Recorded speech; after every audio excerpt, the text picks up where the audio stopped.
పరమానందయ్య శిష్యులు పరమశివుని దర్శనం కోసం హిమాలయాల్లో ఉన్న కైలాసగిరి పర్వతానికి వెళ్ళడానికి ఒక అడవి మార్గంలో ప్రయాణించాల్సి వస్తుంది. అలా వెళుతుండగా మార్గం మధ్యలో ఒక స్వామీజీ తన శరీరమంతటా తేనె పూసుకుని చీమలు తేనెటీగలు కుడుతున్నా సరే ఏమాత్రం లెక్క చేయకుండా కఠినమైన తపస్సును చేస్తారు. ఆ తపస్సును చూసి ఆశ్చర్యపోయిన పరమానందయ్య శిష్యులు స్వామీజీ దగ్గరికి వెళ్ళి, స్వామి, మీరు ఇంత కఠినమైన తపస్సు ఎవరి కోసం చేస్తున్నారు అని అడుగుతారు. దానికి సమాధానంగా, నాయనలారా, నేను పరమశివుని కోసం తపస్సు చేస్తున్నాను. ఆయన దర్శనం కోసం కోట్లాది మంది ఎన్నో సంవత్సరాలుగా తపస్సు చేస్తున్నారు.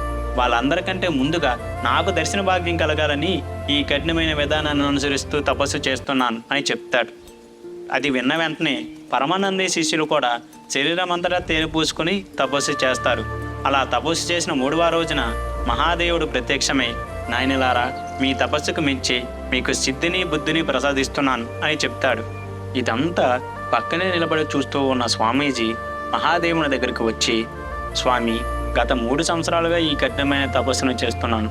నాకు దర్శనం ఇవ్వకుండా కేవలం 3 రోజులు మాత్రమే చేసిన వాళ్ళకి దర్శనం ఇచ్చారు. ఎందుకు స్వామి అని అడుగుతాడు.